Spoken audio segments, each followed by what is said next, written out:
കാതിൽ മൊഴിയേ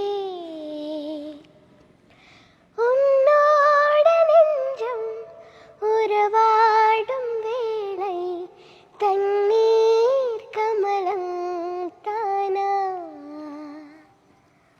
മുഖം കാട്ട് നീ മുഴുവൻ പനി ഓടാതെ നീ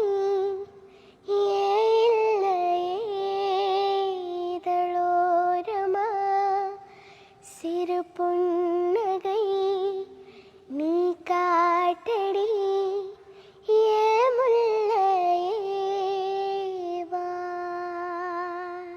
ഇപ്പം എങ്ങനെ ഫസ്റ്റ് ഓഡിഷൻ പ്രോസസ് ഒക്കെ എങ്ങനെയായിരുന്നു? ഓഡിഷൻ എന്ന് പറഞ്ഞാൽ ഏറ്റവും ലാസ്റ്റ് ഡേ ആണ് ഞങ്ങൾ അറിയുന്നത്. ഇപ്പൊ ലാസ്റ്റ് ഡേ ഒരു 9 മണിക്ക് മുന്നേ ഇത് കൊടുക്കണമായിരുന്നു. അപ്പൊ ആ സമയത്ത് എനിക്ക് ഹിന്ദി പാട്ടിനെ പറ്റി ഒരു വിവരവും ഇല്ലാത്ത സമയം. ആകെ ഒരു 2 പാട്ടൊക്കെ അറിയാം.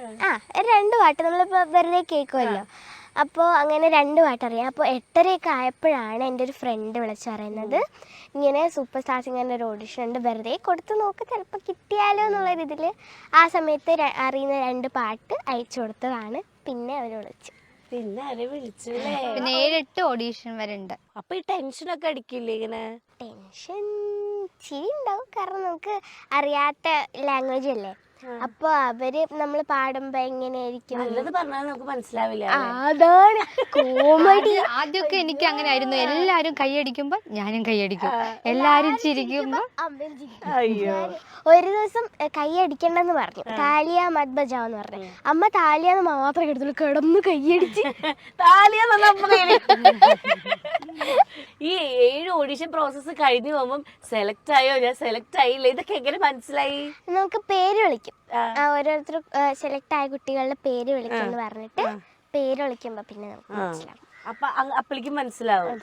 ഓക്കെ. അപ്പൊ ഇത് സെലക്ട് ആയപ്പോ ഞാൻ ആലോചിച്ചോ, ദൈവമേ ഇനി അങ്ങോട്ട് ഹിന്ദി ഇങ്ങനെ അറിഞ്ഞില്ലെങ്കിൽ ഇത് ശരിയാവില്ലല്ലോ ആലോചിച്ചോ? പിന്നെ ഇനി ഇങ്ങോട്ട് ഹിന്ദി അറിയില്ല, അപ്പൊ ബബ്ബ പഠിക്കേണ്ട അവസ്ഥയായിരിക്കല്ലോ.